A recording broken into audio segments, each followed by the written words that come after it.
14 de agosto de 1926. O sol no sertão de Pernambuco não era apenas uma luz no céu.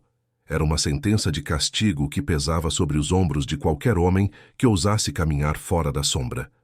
Por volta das 10 horas da manhã, um caminhão poeirento, gemendo sob o peso de algo que os moradores daquela pequena vila nunca tinham visto, parou bruscamente na praça principal. Do veículo saltou o tenente Bezerra.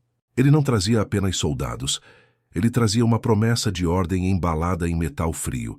Engasgou. Essa palavra, anos depois, seria sussurrada como uma maldição nos quartéis e como uma prece nas grotas do Pajeú. Mas, naquele momento, a palavra de ordem era outra. Progresso. O tenente Bezerra, com sua farda impecável apesar da poeira, ordenou que seus homens descarregassem o que ele chamava de o fim do cangaço. Era uma metralhadora francesa Hotchkiss, um monstro de 30 quilos de ferro e bronze, capaz de cuspir 600 tiros por minuto. Para o sertanejo que vivia de um tiro por vez em suas espingardas de carregar pela boca, aquela máquina não era uma arma. Era um evento apocalíptico. Bezerra garantia aos coronéis locais que, antes do sol se pôr, a cabeça de Virgulino Ferreira da Silva, o Lampião, estaria exposta em uma bandeja de prata. O que o tenente não conseguia enxergar, protegido por seus soldados e por sua arrogância tecnológica, era que a cerca de 2 quilômetros dali, em cima de um morro coberto de macambira e xique-xique, o capitão observava tudo. Lampião não usava apenas os olhos. Ele usava um par de binóculos alemães que pareciam parte de seu próprio rosto. Ele viu o brilho do sol refletido no cano da Hotchkiss. Ele viu o esforço dos soldados para montar o tripé. E, acima de tudo, ele viu o sorriso de Bezerra. Lampião também sorriu, mas o seu sorriso não prometia vida. Era o sorriso de quem conhece um segredo que o metal estrangeiro ainda ia descobrir. No sertão, quem manda não é quem tem o cano mais longo, é quem conhece o atalho que leva até a alma do inimigo. Para você entender a gravidade do que estava prestes a acontecer, é preciso entender o cenário daquela década. Em 1926, o Brasil vivia uma transição dolorosa. O litoral queria parecer com a Europa, enquanto o sertão era visto como uma ferida aberta que precisava ser cauterizada. As volantes, unidades policiais criadas especificamente para caçar cangaceiros, eram frequentemente humilhadas pela mobilidade de Lampião. O envio da Hotchkiss não era apenas uma manobra militar. Era uma humilhação tecnológica enviada da capital. O governo queria provar que o sertanejo era obsoleto, que a natureza podia ser dobrada pela engenharia francesa. O tenente Bezerra era o símbolo perfeito dessa mentalidade. Ele acreditava piamente que a ciência da guerra podia ignorar as leis do solo. Para ele, o sertão era apenas um mapa plano onde ele posicionaria sua peça de artilharia e varreria a sujeira. Mas Lampião, nesta história, não se comporta como o guerreiro impulsivo que os jornais da época pintavam. Ele era o mestre de xadrez do semiárido. Ele não via a metralhadora como uma ameaça imbatível, mas como um organismo vivo que tinha uma fraqueza orgânica. Ele sabia de algo que o manual da Hotchkiss não dizia. Aquela arma precisava respirar. E o ar do sertão, meu amigo, é carregado de um veneno que não mata homens, mas paralisa máquinas. O jogo começou muito antes do primeiro tiro. Enquanto Bezerra montava acampamento e exibia sua joia para os coronéis, Lampião já havia dividido seu bando. Ele não queria um confronto direto. Ele queria testar a paciência do ferro. Ele sabia que o medo do tenente era, na verdade, sua maior vantagem. Bezerra estava desesperado por uma vitória simbólica para subir na carreira, e esse desespero é o primeiro passo para o erro. A primeira peça movida pelo capitão foi um pequeno gesto que parecia insignificante.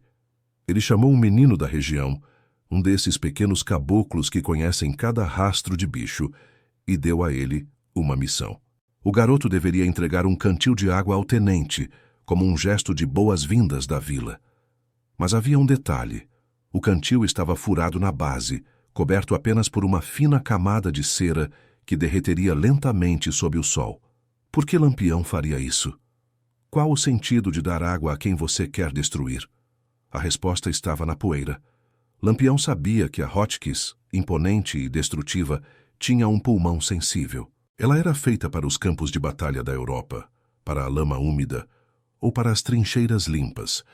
Ela não foi projetada para a areia vermelha do Nordeste, uma areia tão fina que parece farinha, capaz de entrar em qualquer fresta e se misturar com a graxa, transformando o lubrificante em lixa. O cantil furado era o primeiro ato de uma peça de teatro silenciosa. A água que vazava criava uma pequena lama ao redor da arma, e o vento que Lampião conhecia tão bem faria o resto. Nesse ponto, a tensão na vila era palpável.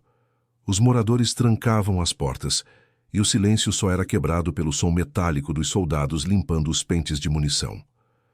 O tenente Bezerra, em sua confiança cega, não percebeu que o vento havia mudado de direção. Ele não percebeu que o capitão o estava atraindo para um corredor de ventilação específico, um funil natural entre as serras, onde a poeira não apenas passava, ela se acumulava. Lampião carregava consigo um pequeno saquinho de couro. Dentro dele não havia balas de prata ou amuletos de proteção. Havia apenas um punhado daquela areia vermelha. Para o exército, aquilo era sujeira que se limpava da bota. Para o cangaceiro, era a munição silenciosa. Ele observava a volante com a paciência de quem espera uma fruta amadurecer para cair do pé. Ele não tinha pressa. O tempo no sertão corre diferente para quem é dono da terra. A estratégia de Lampião era clara. Ele precisava que a metralhadora trabalhasse. Ele não queria que ela ficasse calada. Ele precisava que ela aquecesse. O calor dilata o metal, abre as folgas e convida a poeira para entrar. Foi então que ele deu a ordem. Pequenos grupos de cangaceiros começaram a surgir em pontos distantes, dando tiros isolados para o alto e desaparecendo na caatinga. Era uma provocação. O tenente Bezerra, mordendo a isca com uma fome de glória, não pensou duas vezes.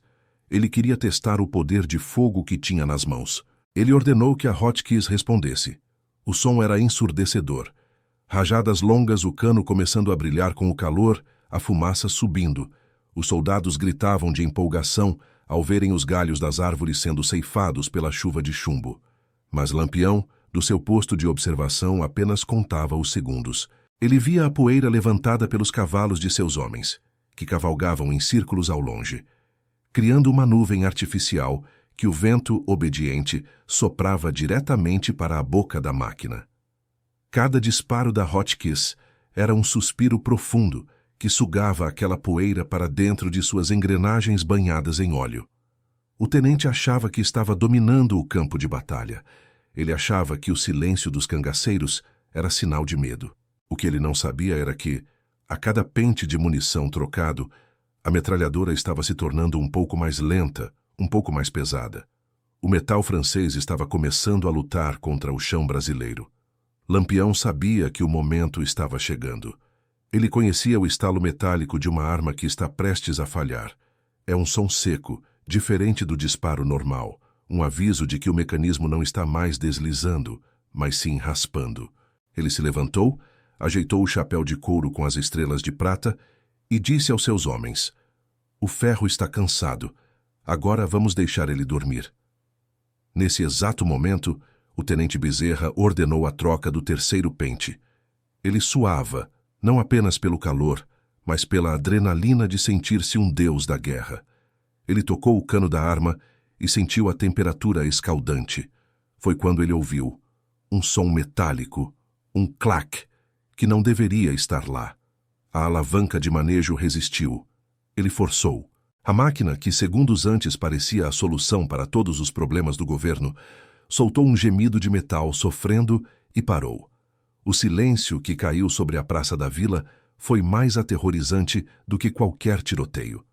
Bezerra olhou para a Hotchkiss, depois para o horizonte. Onde antes havia fumaça e barulho, agora só existia o vento seco trazendo o cheiro de terra queimada. Ele tentou mais uma vez, desesperadamente, puxar a trava. Nada. A metralhadora mais moderna da época tinha acabado de se transformar em 30 quilos de sucata inútil. E foi nesse silêncio de morte que, na crista do morro, a silhueta de Lampião apareceu, caminhando calmamente em direção à vila, sem sequer sacar o seu parabelo. O tempo do ferro tinha acabado. Começava agora o tempo da faca, 10h15 da manhã. O silêncio que se instalou na praça da vila era tão pesado que parecia ter massa física. O tenente Bezerra, com as mãos trêmulas e suadas, puxava a alavanca de manejo da Hotkeys com uma força que ameaçava quebrar o aço. Nada. A máquina de guerra, o prodígio da engenharia francesa, que deveria ser a marreta contra o prego do cangaço, estava morta. E enquanto o oficial lutava contra o metal, ele começou a ouvir algo que o fez gelar o sangue. O som de passos rítmicos sobre a terra seca. Não eram passos de quem corre para o ataque, mas de quem caminha para uma colheita. Pânico. Essa era a palavra que definia os olhos dos 20 soldados da volante. Eles tinham sido treinados para confiar na superioridade do fogo, na cadência de 600 tiros por minuto. Sem a metralhadora, eles eram apenas homens cansados, com fardas pesadas demais para o calor do sertão, segurando fuzis que pareciam brinquedos diante da lenda que descia o morro. Bezerra sentia o suor arder nos olhos, mas não ousava piscar. Ele olhava para o mecanismo de alimentação da Hotkeys e via uma pasta escura e viscosa. O óleo lubrificante, misturado à areia vermelha e finíssima que Lampião havia providenciado, tinha se transformado em um tipo de cimento abrasivo. O metal, dilatado pelo calor das rajadas anteriores, havia mordido aquela sujeira e se fundido em um abraço fatal. Para você entender o tamanho do desespero de Bezerra, imagine um homem que passou meses convencendo seus superiores de que a tecnologia venceria a barbárie. Ele não estava perdendo apenas uma batalha. Ele estava perdendo sua identidade, sua carreira e, muito provavelmente, seu pescoço. O sistema militar que o enviou até ali não admitia falhas técnicas diante de bandidos de pé no chão. Mas ali estava ele, ajoelhado diante de um tripé inútil, enquanto o rei do cangaço se aproximava com a calma de um proprietário visitando suas terras. Foi nesse momento que uma figura pequena e encolhida, escondida atrás de um dos pilares de madeira da antiga igreja, começou a tremer mais que os soldados. Era Tião, um guia local, um caboclo que conhecia cada rastro de onça daquela região. Tião havia sido recrutado à força por Bezerra para mostrar o caminho, mas agora ele percebia que o caminho o tinha levado para a boca do lobo. Tião tinha visto algo que o tenente, em sua arrogância de oficial formado na capital, ignorou completamente. Ele viu, horas antes, quando o bando de Lampião começou pequenos incêndios controlados na vegetação baixa, quilômetros à frente, na direção contrária ao vento. O que o tenente achou que fosse apenas um sinal de fumaça entre bandidos, Tião entendeu como ciência da terra. Lampião não estava queimando o mato para se esconder. Ele estava usando o calor das chamas para criar uma zona de baixa pressão, forçando o ar frio, e a poeira pesada que ele mesmo tinha levantado com a cavalaria, a ser sugado para dentro do corredor onde a volante estava estacionada. A metralhadora não engasgou por azar. Ela foi asfixiada por um plano que usou a própria atmosfera do sertão como arma química. Bezerra olhou para o lado e viu Tião. O oficial, em um último suspiro de autoridade, gritou: "O que você está olhando, seu idiota? Ajude aqui! Limpe essa areia!" Mas o guia nem se mexeu. Ele sabia que não havia limpeza possível para o que Lampião tinha feito. O estrago não era apenas na máquina, era na alma dos homens. Os soldados começavam a recuar, passo a passo, sentindo que o chão que pisavam era cúmplice do inimigo. O tenente sentia um nó na garganta. Ele se lembrou do discurso que fez no quartel em Recife, exibindo as fitas de munição brilhantes da Hotkeys.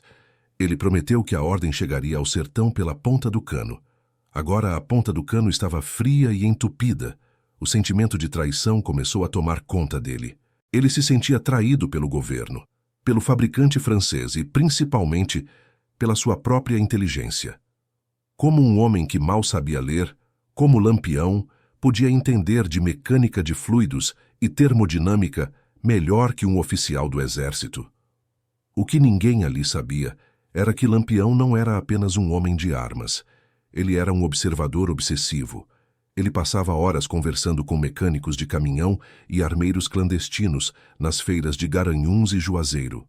Ele sabia que a tecnologia tem um preço: a dependência. Quem depende de uma máquina de 30 quilos é escravo da logística. Quem depende do próprio instinto é livre para usar o mundo ao redor.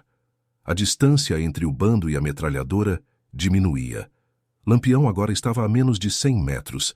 Dava para ver os detalhes de seu bornal, o brilho das moedas costuradas no chapéu, o movimento leve do seu rifle no ombro. Ele não parava de caminhar. Atrás dele, cerca de 30 cangaceiros mantinham uma formação dispersa, o que tornava qualquer tentativa de tiro de fuzil por parte dos soldados um exercício de sorte impossível. Mas havia um problema que Bezerra ainda não tinha percebido. A Hotchkiss não era a única coisa que estava falhando. A água. O cantil que o menino entregara, aquele com o furo vedado por cera, tinha finalmente se esvaziado completamente. A pequena poça de lama que se formara sob o tripé da metralhadora tinha secado com o calor do sol do meio-dia, criando uma crosta de argila que prendia os pés do tripé ao solo.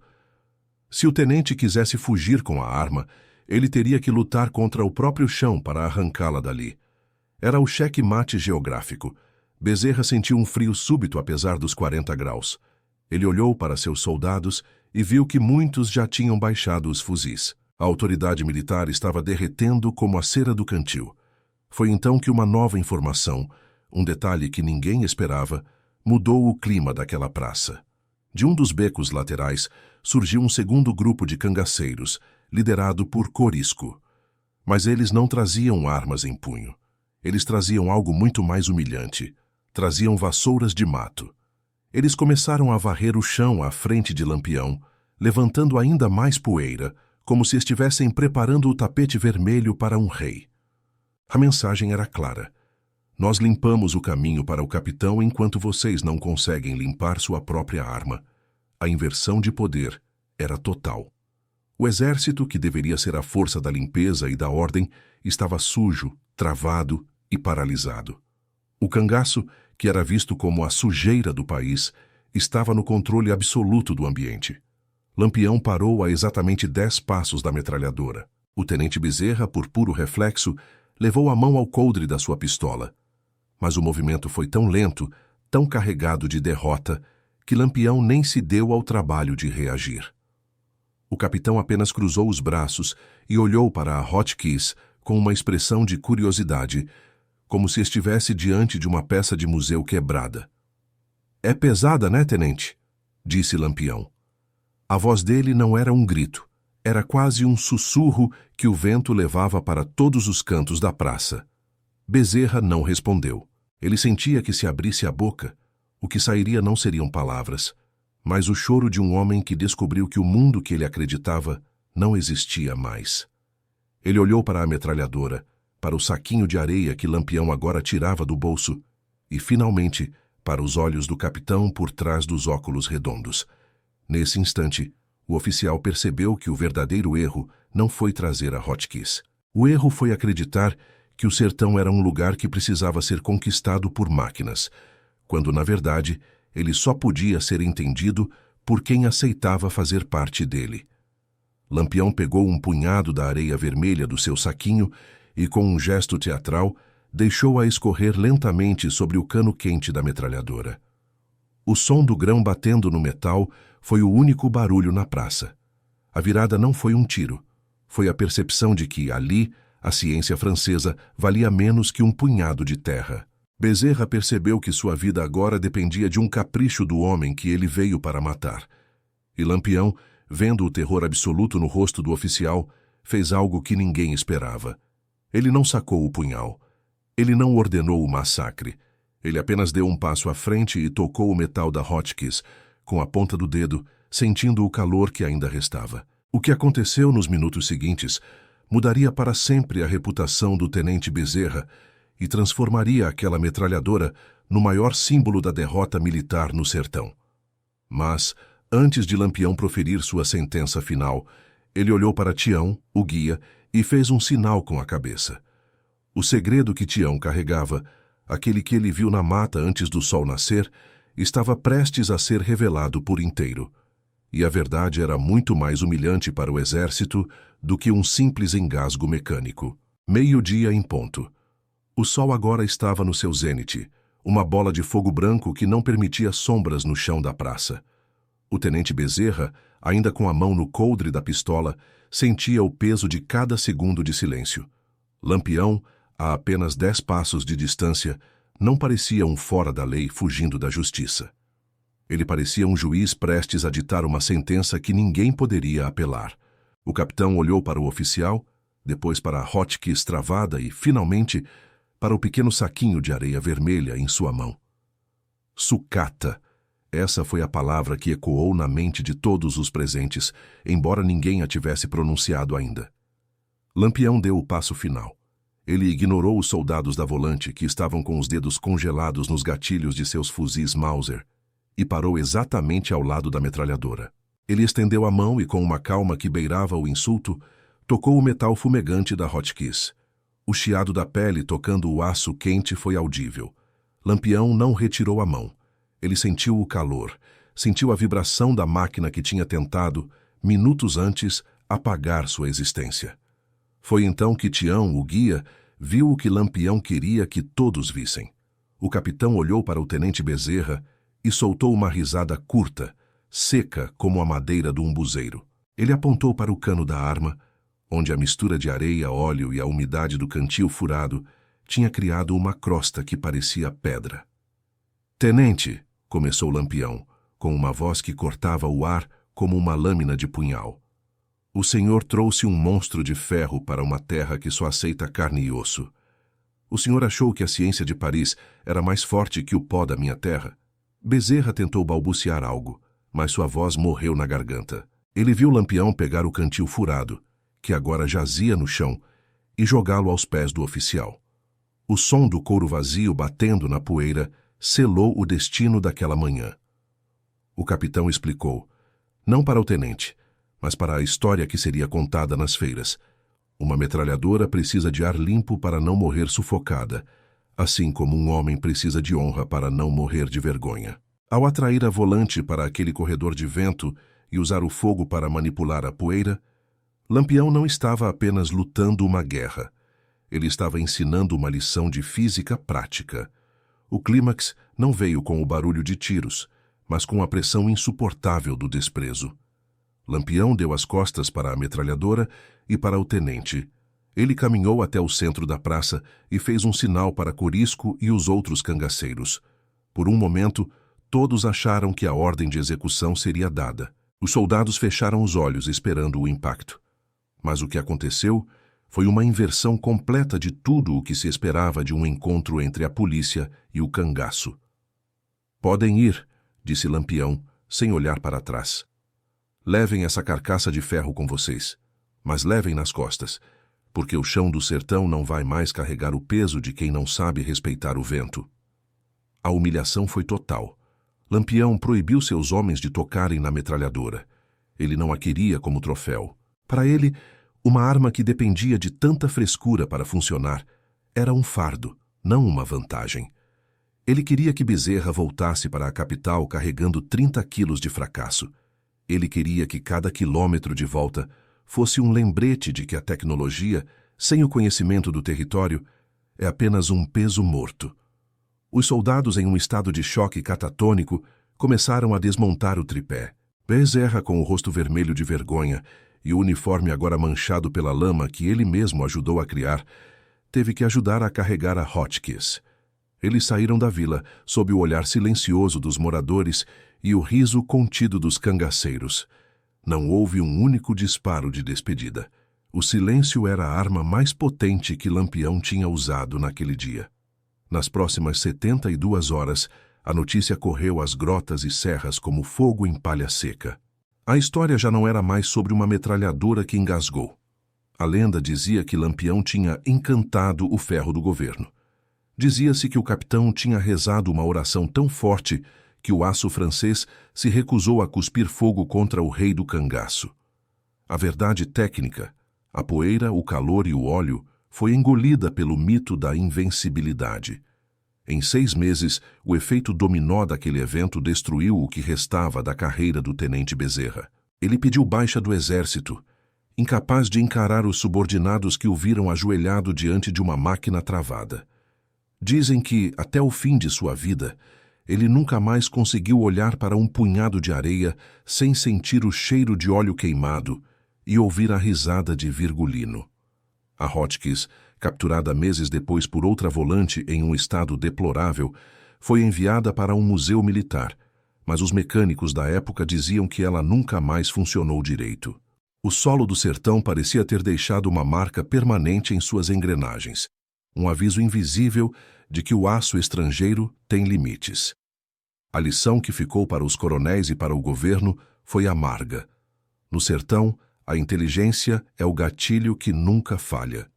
Lampião provou que o progresso não é uma linha reta que passa por cima de tudo, mas um caminho tortuoso que exige respeito pelas leis da natureza. Ele transformou a maior arma da época em um pedaço inútil de sucata em menos de 10 minutos, não com balas, mas com o próprio chão que pisava. Essa história nos ensina que o poder real não está na ferramenta, mas nas mãos de quem conhece o tabuleiro onde o jogo é jogado. O tenente Bezerra tinha a máquina, mas Lampião tinha o território. E no fim das contas, o território sempre vence o invasor que se recusa a aprender sua linguagem. Ferro que não conhece o chão que pisa vira sucata nas mãos de quem é dono da terra. Se você estivesse no lugar do tenente Bezerra, naquele momento de silêncio absoluto diante da metralhadora travada, você teria a coragem de admitir o erro ou tentaria lutar contra o destino com as mãos vazias.